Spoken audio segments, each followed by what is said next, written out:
Hello, everybody. Welcome to installment number something, probably 4 or 5 of Inflection Points. I'm joined today by Aaron Cohn.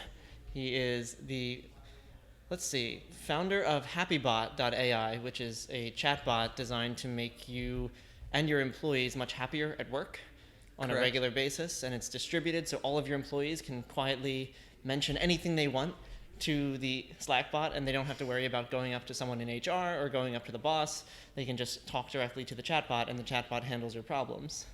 Much easier to talk to robots than people. Robots are much easier, yes. Sometimes. Sometimes. For certain things. The hope is to see if robots are in fact better for handling certain work situations. If they're cute. They have to be cute. Yeah, like, the ones with the little, smiley robot. Yeah. Yeah. But as soon as you should experiment with that, making it like an unhappy face one day, and just, what Facebook does when they try to see if they can make everyone unhappy for a day. I hope you don't do that.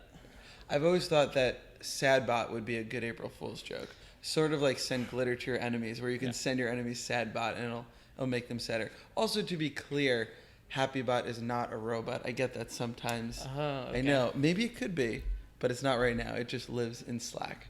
What makes it a robot? Like, what is the differentiation there? Well, when I say robot, people think like like Wall-E, like rolling around, sort of like the office puppy in robot form. Which again, not the worst idea. That's been done before, though. Like I've seen that at New York Tech Meetup, where they have that little robot on wheels that goes around and it has a camera, and it basically can yell at you from anywhere in the office. It just rolls up to you, and it'll be your boss in the video camera, and it's like, hey, I see what you're doing there. Yeah. I actually prefer your way. Yeah. It's less creepy. Sometimes in elderly communities too, they will roll out robots designed to make the residents a bit happier, brighten their days. Does that work? I think so, yeah, a little bit. But where I am focused, as you know, is the world of work, where I'm just of the opinion that we could be so much better when it comes to making workplaces happier. And we're just not there yet. It feels like we're so far away. The fact that 2 out of every 3 people in the U.S. report being disengaged at work doesn't really sit right with me. And I don't think it should for a lot of people. Have you ever had that feeling of being disengaged? Oh, yeah, of course. I've had shitty jobs just like everyone. I started out as a workplace happiness consultant at PwC, and we would go into banks where everyone was just banging their heads against a wall all day, and it was terrible. And it's like, okay, this could be fixed, but no one's really doing it. And then I was at a startup in New York that is run by wonderful people who are really smart and care a lot, but I still never felt like they could get it right. And I left because my 4 best friends at the company all quit within a span of 3 months, because it just wasn't a place that could really hold on to its people. Would happybot have helped them? I'd like to think so, but it is a really hard problem. No one's really made workplaces happier at scale before. There are individual consultants who are wonderful. There are workshop facilitators. There's a lot of people trying. There's pieces of software that I really, really like. And more people are doing things in the space. But I don't know if anyone's cracked the code yet, because if you talk to most of your friends, chances are they will say they don't like their job. You're someone that people come to when they want to switch jobs. Sometimes. Or when they want to move up the ranks, or if they want to not have a job at all anymore. So I'm curious, what is it that you've either found or thought about that actually makes people happier? Is it, because my thought, I actually bought the domain prescription.com. So it's prescription kittens. Mm-hmm. So you'd basically be able to have cats delivered or Ubered directly to you whenever you're feeling sad. And then Uber, this was I bought that domain 6 months before Uber launched Uber Cats or Uber Kittens for National Cat Day, and it would actually Uber you cats to your workplace. So I thought that I had something going there, and I'm curious, what is it that actually makes people happier, and is it something that happens, does it have to happen through external engagement where something comes to the office, or the office changes just one of the things in the decor, or something about the food that they have, or is it Like, where does the core of workplace happiness live? Is it internally? Yeah. So I've been researching this for the past almost year, speaking to tons of companies, and it kind of comes down to three things. People are happy at work when they feel a connection with someone or something. That's actually why the puppies or the kittens kind of works, because kittens and puppies are really easy to connect with. They're not going to be mean to you. They're just going to look at you and love you. So it doesn't have to be puppies and kittens, but some sort of connection with the other people in your office. That could take the form of you guys having some sort of a ritual. We do ops lunch on Fridays, or Ops lunch? operations. Maybe the operations team does ops lunch on Fridays. Maybe you guys hang out outside of the workplace on a regular basis. Doesn't need to be anything big, but when people are genuinely friends with one another in the workplace, I don't think it's something that's taboo. I think it's actually quite healthy when people do things together outside of the workplace. So that's one. Just because, think about this, right? If you have a boss that you have no relationship with, and that boss is like, Steve, can you do this for me? You're like, oh, motherfucker, like, why is he making me do this? He doesn't get it. But like when your best friend in the world, say Jason Kendi, he's one of your good friends. When Jason asks for you to help him out with something, you don't feel any sort of begrudgingness against Jason. It's like, yes, of course I will help my friend. You're happy, you're excited to help your friends out with things. So it just completely changes the dynamic. And it's just when it's late at night and you're like out of energy, the thing that oftentimes keeps you going is you don't want to screw over your friends. No one likes to fuck over their friends. So it's really powerful, and I don't think people talk about friendship in the workplace enough. So that's one. Another thing is when people don't feel heard in the office. That's really dangerous. Oftentimes, there are things that everyone at the bottom of the organization knows, and the people at the top just don't know. Maybe it's because you don't want to talk to the person at the top about it, because maybe there'll be some sort of backlash, or maybe you're worried about your job security.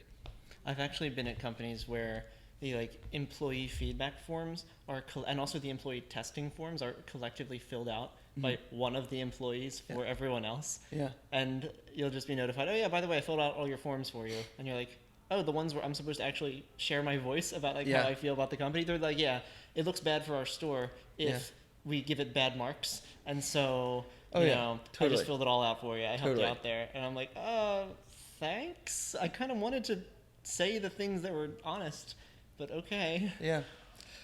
Also, I want to follow up with that first point about friendship at the workplace. Okay, sure. Well, I was in Seattle for 7 months living there, and I found the dating scene to be impossible simply because everyone was so friendly with their workplace.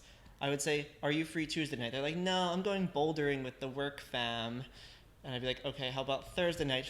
We're bouldering again. And I'm like, okay, how about Friday, Saturday, Sunday? Weekend bouldering trip. Or weekend arts and crafts. It's just always, the companies in Seattle are so good at workplace culture. Yeah. And I don't know if it's good in the creepy way where they just own your life. Yeah. Do you think that there should be a separation between your work friends and your real or home friends? Because one of the things that I find scary is if people, what is the test of true friendship? Because I found so many people who I've talked to, they'll say, as soon as I quit my job, all of my work friends stayed at work and never became, we never saw each other again because we were only connected through the common bond of work, and we didn't actually hang out outside of work. We didn't hang out independently outside of work events. Yeah. I would say overall that is a good problem to have, right? Because what's the alternative? The alternative is you go to work, you don't really like the people around you, you have no connection, and you go home and you're probably in a crappy mood, so you're not necessarily going to reach out to your other friends. You're just going to be in a crappy mood. Mm-hmm. So I'm not an advocate for extremes in anything, right? That sounds maybe a bit extreme, and I do think that balance is always a good thing, but I think that situation that you described is preferable to what the alternative might be. Describe an alternative that you've seen. The alternative is a workplace where there just no one's interested in anyone else, and you're purely transacting with the other people in the workplace, and You all know, you have those friends that are like, I go to job for a paycheck. Mm-hmm. I get in at 9, I leave at 5, don't talk to anyone, don't care about anyone. That's a sad existence. Okay, Like, I want to call you out on that because sure, challenge. this is something that comes, and I've had to deal with this because my family members are those people. Yeah. But it's not, they're not framing it as a sad existence. They're framing it as, I have my priorities, and my first priority is family. Second priority is like my home life and like just being outside. Yeah. Third priority is work, but not career. Like I've had people say to me, I don't like the idea of a career. I just want a job that pays the bills, and I have no intention of like giving a shit about the job. I only want it to be something that's like low stress. Yeah. I get the work done, I get paid, and I can leave. Yeah. Like, is that How old are these people? over 40, and in some cases over 50? Yeah. I think it seems Well, like you're speaking more to the millennial generation of like, we need to find validation in what we do and alignment between like how we feel, what we believe, what we want to get better at, and the actual work that we're doing. I am. There is a change that's happened, and it's very clear. Our parents' generation, people like you and I think it was very common to start at a company and work there for 30 years no matter what. No matter how bad it is, I'm just going to stick this thing out. I'm going to get a pension, be done. That's probably a relic of their parents in the Depression era mentality. But today, people don't stay at jobs for more than 2-3 years, right? Maybe 4, maybe 5. So we're in a different environment, and we can't apply that same thought that worked in the 60s, 70s, 80s. It's just different. And shouldn't we try to be better? So does the question, like if you're an employer and you're thinking, how do I keep employees happy? And you have to assume that your employees are going to turn over every 2 to 3 or 4 years. Yeah. Does that completely change? Like you can't do a 10-year project to make employees happier if you don't expect any of the employees to still be there after 10 years. So like, what actually should employers be thinking in order to like deal with the fact that you want your employees to be happy, you want them to stay longer? Like, if an employer does all the things you say, all the best possible things, are people still going to leave after 2 years? And if so, is that necessarily a bad thing? I mean, like there's high search costs of replacing them, but I feel like a happy employee, even when they're leaving, could bring their friends into the company to help you mitigate the search costs. So I feel like that can be potentially maybe an upside to people always leaving because they're millennials. Yeah. But they bring people in because it's a really good environment that you've created as the employer. Yeah. There's totally an argument for turnover is a good thing. Fresh people, fresh ideas, all that stuff.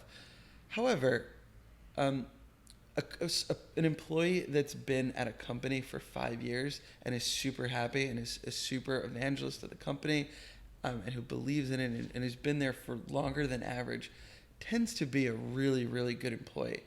Tends to be way, way more valuable than someone off that you just hire. And it's really expensive to hire replacements when someone great walks out the door. It takes a really long time to get that person up to speed, and it's not good. It's definitely a bad thing if it happens too much at companies. The other time when maybe you make the argument is like if you're a consulting business and you rely on your consultants to leave after 2 years and go to the clients and then hire you as consultants again, and it's like baked into the business model. But that's like an extreme case. I think for most companies, they would be a lot healthier if their people stayed longer. I was at a conference yesterday. Someone used a great quote. It's like, teach your people so well that they can leave and go anywhere, but treat them so well that they won't want to. Ooh, I use that in relationships. Yeah.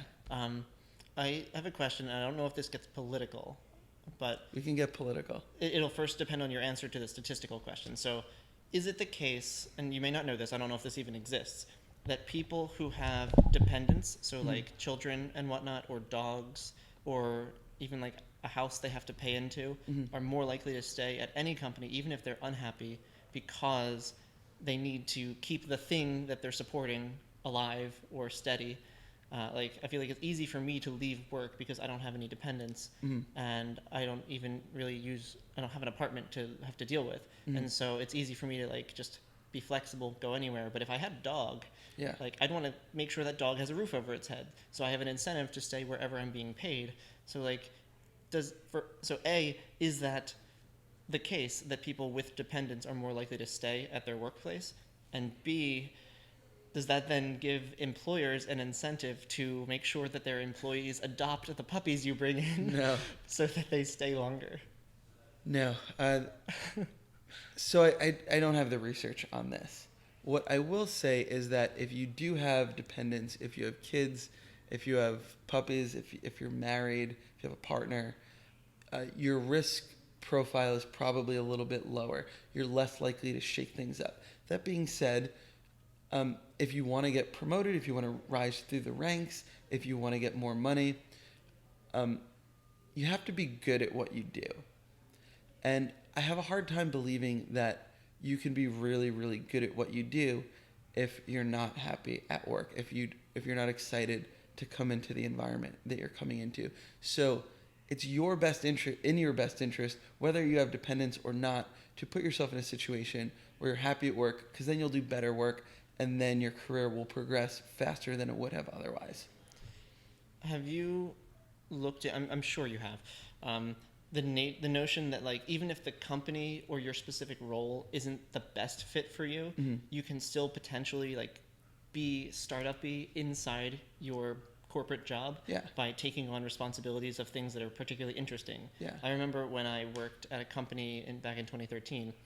It was a mobile development company, Mm-hmm. and I got the ability to, or got offered the ability to do a project that was like the standard work was strategy, and that's good and it was fun, but like there's only so many times you can hear people saying, "Hey man, I want to build the next bar app so you can order your tab on your phone." And I was like, "Okay, like you are the 10th person this week, and I've now been here for like 2.5 months, so like, yes, I get that you want to build the bar app, but I'm done here. Like my attention is gone."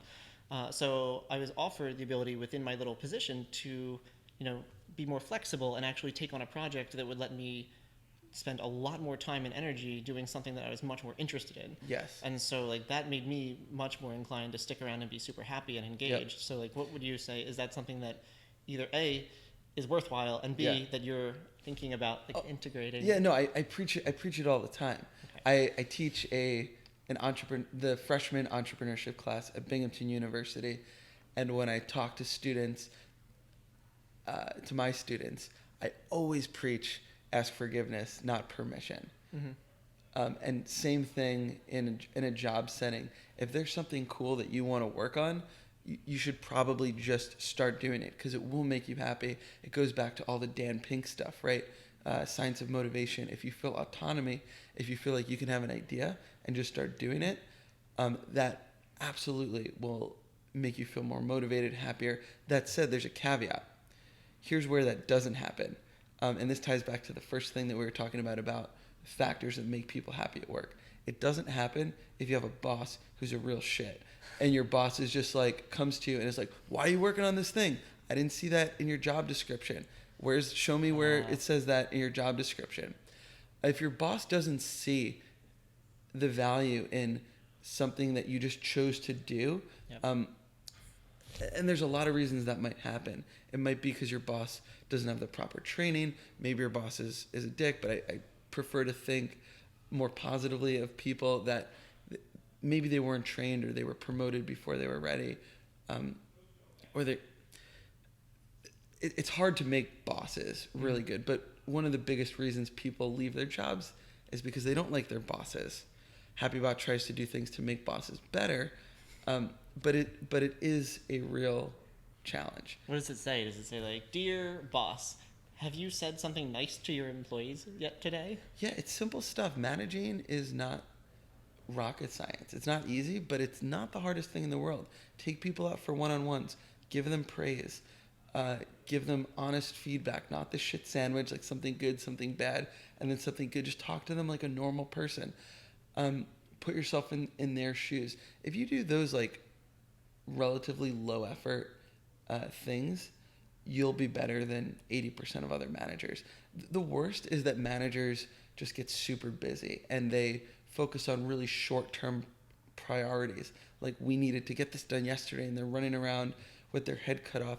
and they forget about these really simple things, and that's why they get really freaked out at you when the team is behind on the project and you're working on this other little side thing that they hate. And of course, there's got to be a balance there, but there also needs to be better ways to help managers be better. So, is happybot supposed to make, like, what is your stronger inclination to make people more happy or less unhappy? Because I feel like there's a huge divide there. Like, more happy could mean adding puppies. Yeah. Less unhappy could mean subtracting Yeah. bosses. Like, can you actually can happybot ever recommend that someone get fired? Yeah, for Really? sure. Yeah, if there's one person who is a cancer, let's call her Brenda. Oh no. I'm sorry, Brenda. This is a touchy situation, but there are cancers in the workplace. Someone who brings everyone else down, and it's possible that management just doesn't know about it. But if in fact it is true, and there is data with everyone saying that Brenda is making me feel terrible every day at work and making me dread going into the office, there are situations where Brenda should be let go. It's probably not good for Brenda either. Brenda would probably be better off at a different company too. Firing, I also don't believe that firings are universally bad for the person that gets fired. I think sometimes firings can be a good thing. Maybe that's an unpopular opinion. I think, no, I agree with that, because I have a similar, like, everything that happens in the workplace, I assume also gets paralleled in relationships, romantic relationships especially. Yeah. So, like, the idea of being fired is the equivalent of your partner breaking up with you. Yeah. But, like, if you're not happy in that relationship, or if your partner's actively exploiting you and they finally sever it, you're freed. Like, and maybe you didn't realize it until later, but this can be it's super empowering to be freed of the thing that's weighing you down. Yeah. And so, yeah, I agree that, I mean, I don't know if Brenda would agree, but I think it could be one of those things where in retrospect, when you look back, you're like, yeah, I really wasn't happy there. I know they recently showed, and I don't know how strong the findings were, but like bots, or at least AI or machine learning, could detect whether someone was likely to become depressed based on like their Instagram photos. I don't want to say that you're doing that, but like, is that something, like, what do you actually do as the bot, as happybot, to like find out if people are happy, to do the check-ins, to find out what would make them happier, and then to validate, did this make them happier? Yeah, we try to replicate those really good one-on-one conversations that you have with your boss. You think about those moments when your boss is like, hey, do you want to just take a walk around the block? I just want to see how things are going. As close as you can mirror that really human experience, I think the better. It's a whole lot better than what a lot of companies do, the semi-annual or the annual survey that no one takes seriously, and you vent to it, and then nothing happens with it. And then as far as measuring it, that's also tough. You can certainly do sentiment analysis. That's a real thing. That a lot of AI does quite well, right? It's just certain words that people use. It's pretty black and white. The tech isn't that complex. You can also measure intent to leave. You can measure actual turnover rate. That's a non-bullshit statistic. Yes. That's a hard number, right? How many people normally quit in a given year, and how many people quit this year? So I just want to circle back though to the making people happier versus less unhappy. I do think that you have to do both. You could have all the perks in the world. You could have puppies, you could have free food, you could have unlimited vacation, all these things that sound amazing. But if there's one thing that is dragging someone down, like a terrible manager, or just the nature of the work they just hate, all of that stuff means nothing, right? You have to do both. I don't see any other way around it, and maybe that's why this is such a hard problem. Same thing with the other way around, right? If you're devoid of unhappiness, there's nothing wrong with my job, but there's also none of the good stuff. Yeah. Eventually, as humans in 2016, we're going to look for something more because there's better stuff out there. Well, that touches on intrinsic versus extrinsic motivation. I saw around like 2013 Yeah. when Silicon Valley jobs were getting super hot. Yep. And there basically became this rush to the valley alongside a rush to provide the best possible perks. Yeah. So that's when like the rise of coconut water became a thing, and having the best like snacks, having the Lulu bar or whatever those things are. What is it? There's bar and all of the stuff, just like filling offices with stuff. Yeah. And people thought that would make your office look better, feel better. Sure. Spending a lot of money on flagship offices. Yeah. Is that? I mean, that's all extrinsic. So what is it that you found or that you could point to that just explains whether, because like I've seen also people work die hard every day, like 15, 20 hours a day in office environments where it's just like someone's garage or someone's like really shitty Manhattan apartment with crappy light and like terrible workplace environment, but they're loving it and they can't not do it. So what helps? How do you decide? There's no question that if you are an employer, you want to focus on creating an environment with lots of intrinsic motivation. External motivators only work to a certain point. They work really well for factories if you're making widgets and you get paid more the more widgets you make, but they don't work so well in thought jobs, in creative work at all. One example that I really, really like is they took a bunch of third graders one summer and they split them into two groups. You know how you're supposed to read books when you're a kid over the summer? What's a book? A book, yeah, it's one of the with pages. So they told one group, we will pay you $10 for every book that you read. And then they told the other group, read books, but we're not, just read books. We're not going to pay you anything. And then at the end of the summer, they counted up who read more books. And the group that they paid to read books, surprise, read more books. But where that experiment got really interesting is they've continued to follow those same two groups of students over the course of the year.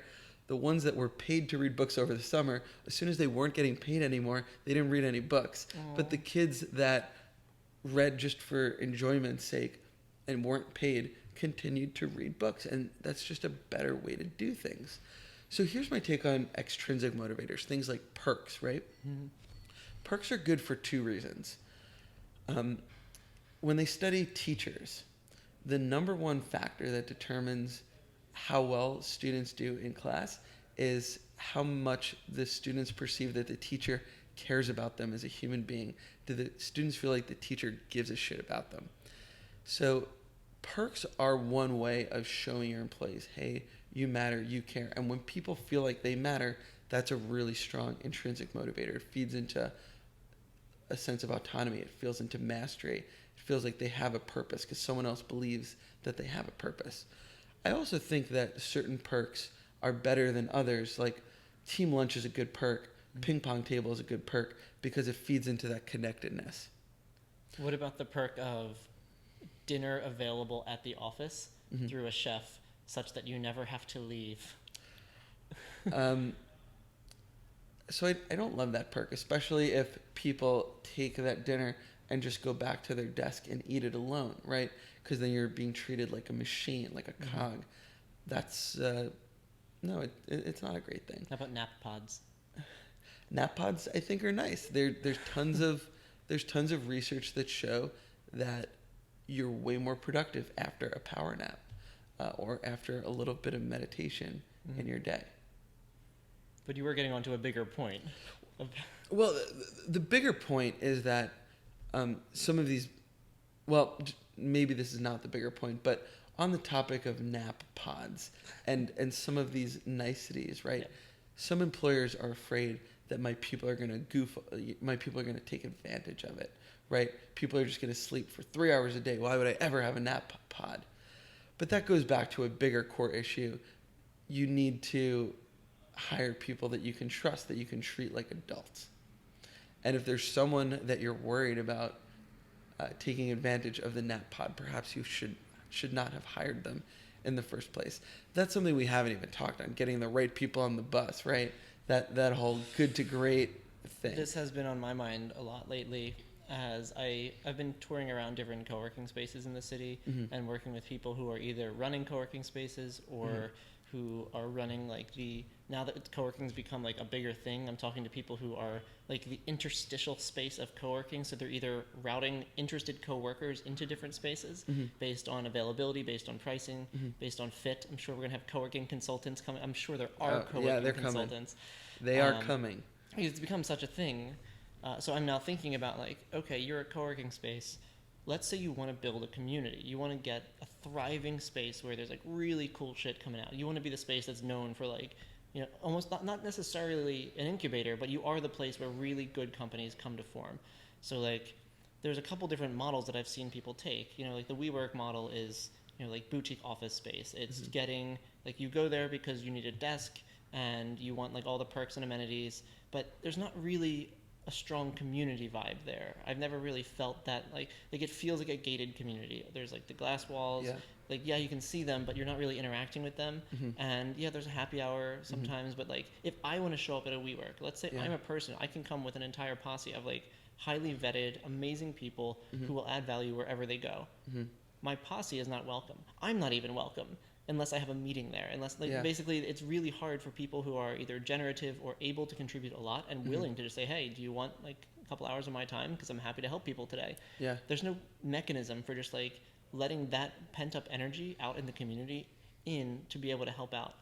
So like the alternative is one that's a little bit more flexible, not so much a gated community, but more a like just put the right people in the space, trust that what they're doing is going to lead to like really dynamic generative energy that impacts everyone else around you. Yeah. And even if those people aren't necessarily like formal members in the sense that you may want, what they're doing is creating this energy well, this like or like a gravity well that pulls people in, because then like the other people on the periphery who would never have heard of your space otherwise suddenly start showing up and they're like, whoa, this is cool. There's a lot of stuff going on here. Yeah. So like, what do you think? So this stuff is scary for higher ups unless there is trust there, right? And trust is such an important thing to have in any workspace, any community. And I just don't understand how you can possibly have trust without having some sort of real, genuine relationship with the other parties first. That's why dinners are so important. Team drinks are so important. Just like genuine, authentic conversations are so important. If people outside of a work environment, because if people think that you're there, if people feel that you're their friend, they in turn will feel that you're not trying to screw them over. You're not trying to take advantage of them. In fact, you're trying to help them, because that's what friends do. Yeah. Friends help each other out. And friends are not incidental. They're not just people who you only happen to see because of the fact that you share the same space every now and then. Like the scariest thing is when you think the people at your work are your friends, and then you leave and they're no longer anywhere in your life, because they were never actually your friends. They never had any reason to come and meet your other friends who exist outside of work. They had no reason to enter your entire like non-work sphere, and without that, you don't have that level of friendship. You don't have that level of trust or community.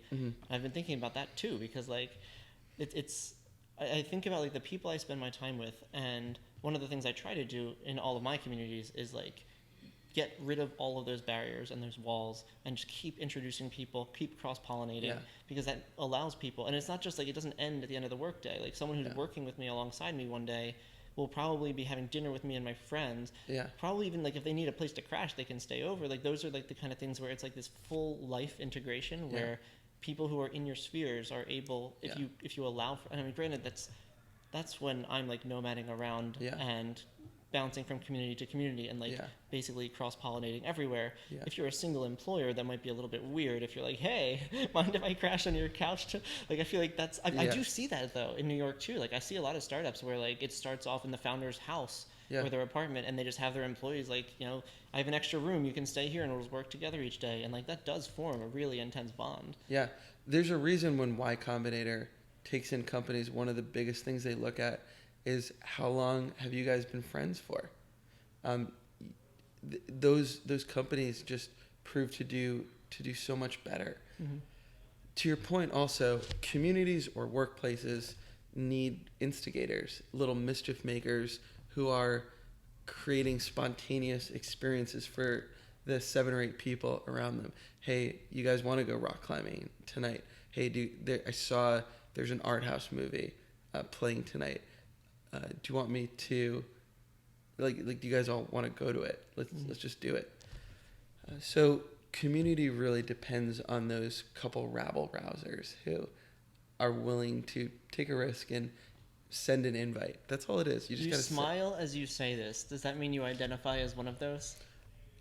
A rabble-rouser is quite the compliment. So is that a yes? Yeah. Okay. Yeah. What's your most interesting thing you've done to rouse rabble? To rabble. Personally, I like leading pizza tours. Ooh. I like leading pizza. So I spent a year trying to get a laundry startup off the ground. There is no money in laundry. For the kids at home, don't start a laundry business. You might think about, oh, this is a great idea. Everyone wants it. There's no margin. So as a result of not having any money, I would eat pizza pretty much every day. But I made it a point to figure out the best pizza. So from time to time, I will invite my friends from this work circle and that work circle and that work circle and say, come on a walking pizza tour. We'll go to like 5 or 6 places. You get a half to a third of a slice at each place.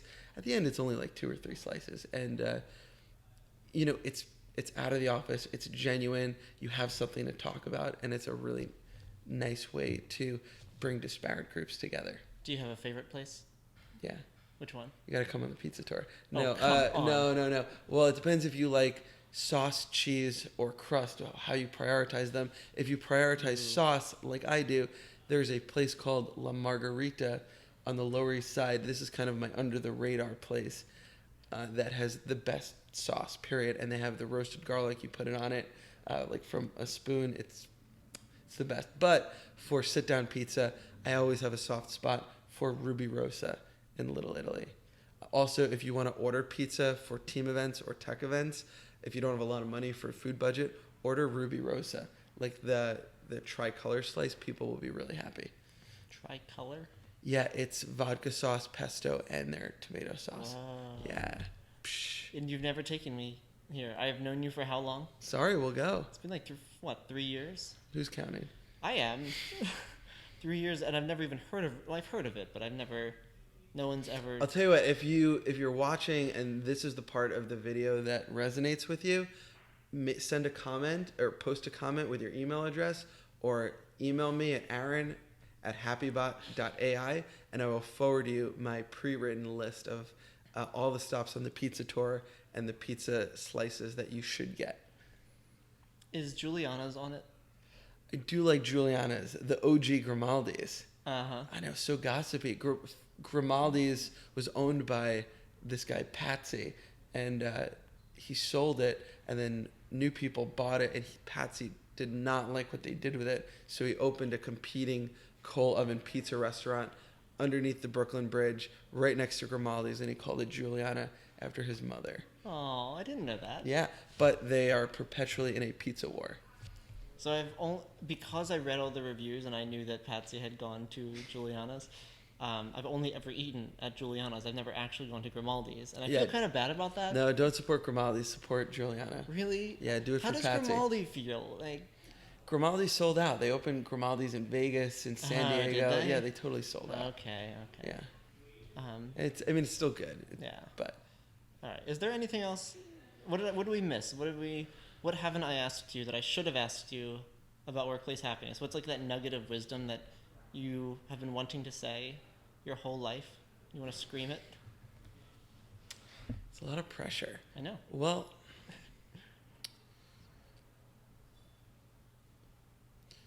okay, so for people who want to make for people who are managers or leaders of a team or rabble rousers in a company, I think I just want to empower you, give you some sort of permission, some sort of encouragement to do that fun thing that that you've always wanted to just bring people in your workplace together. You don't have to ask permission. You can just set something up, send out Google Calendar invites. I'll tell you this, as a workplace happiness consultant, I feel like I need to be happy all the time, right? That's kind of my brand. But of course, there are days that I'm not super happy. My little life hack is on my not great days is I will just pick a date far in the future and send out an email to my 15 closest friends and say we're doing something this night, and I'm going to come up with something really cool. And over, in the next week or two, I'll send them more clues for what we're doing. Maybe we'll just all go laser tagging. Maybe we'll go to like a BYOB Asian restaurant and just have the best night. It's really important to have things to look forward to as humans, right? That's why it's good to just plan a vacation 6 months in the future, just so you can kind of look forward to it and anticipate it. So that's a really good thing. When it comes to individual happiness, there is kind of a distinction between workplace happiness and individual happiness. But I really like what Sean Aker talks about, the guy who teaches the How to Be Happy course at Harvard. He talks about the 5 80-20 things, right, that are low effort but have a disparate effect on your happiness.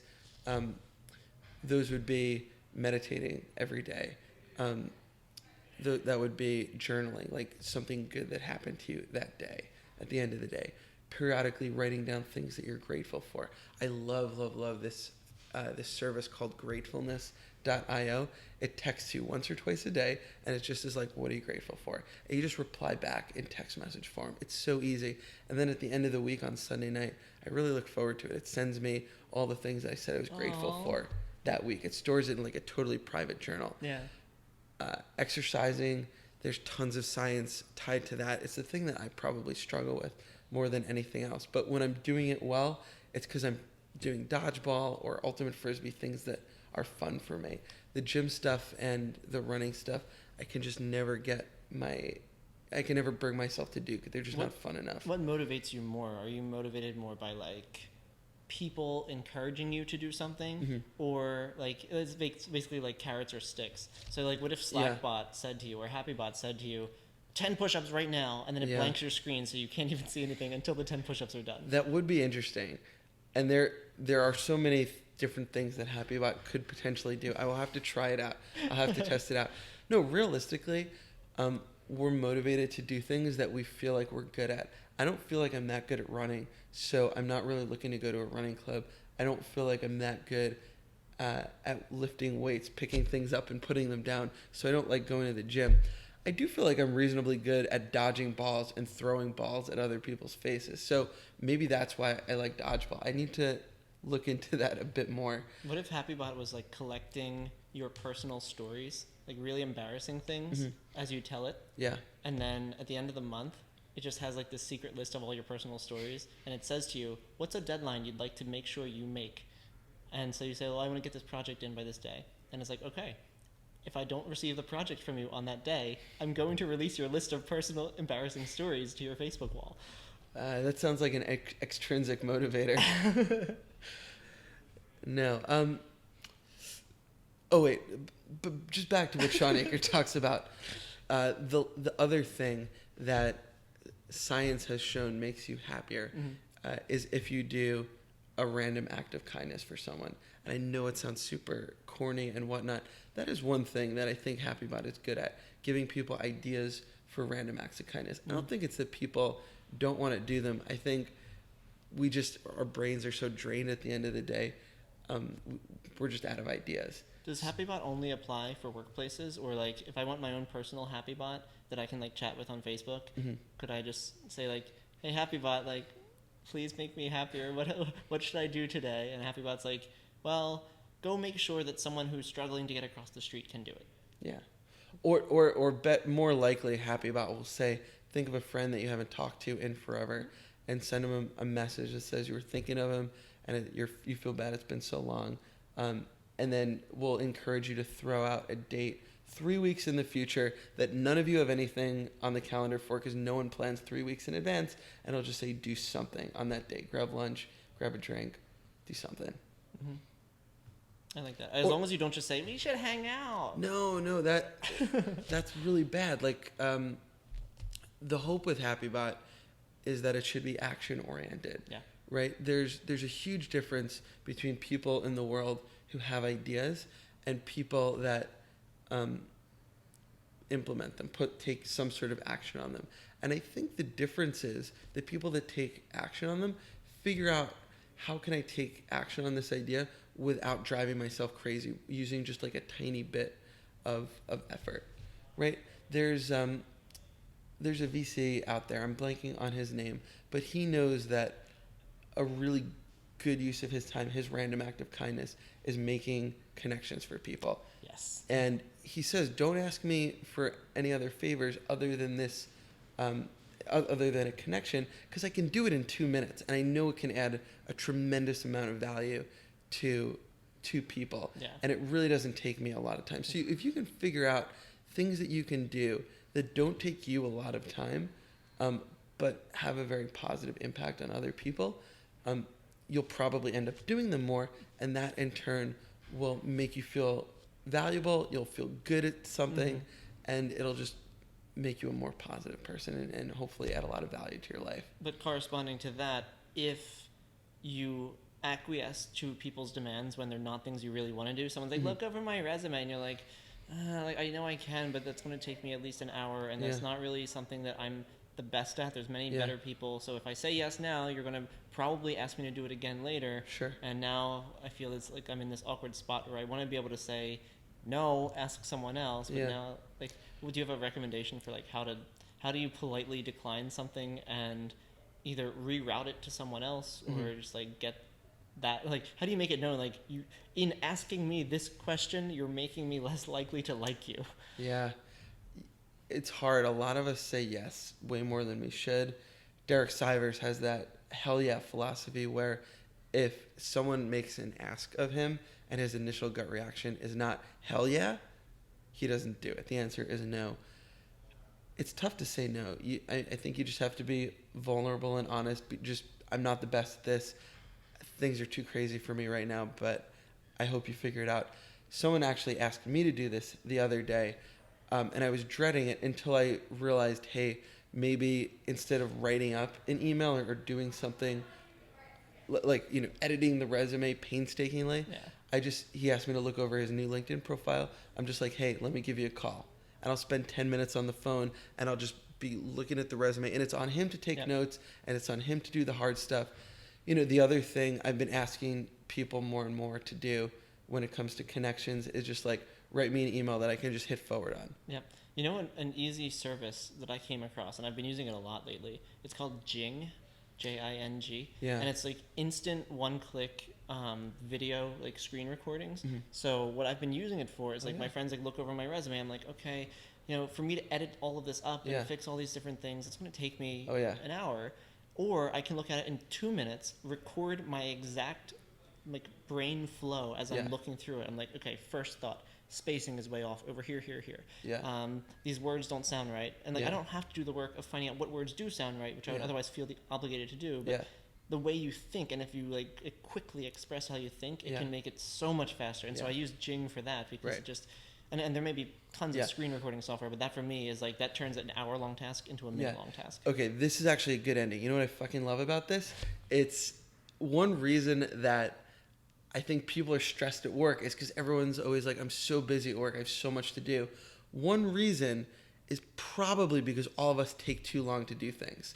We don't figure out how we can do something in 1/10 of the time, right? And if you kind of take a second and think about it, oftentimes there are ways that we can spend way less time doing stuff at work. And hopefully that frees up chunks of our day to focus on our little side projects, to focus on planning something fun for the people in the office, right? To figure out like just a smarter way to do something so we're not so crazy, we're not so busy all the time.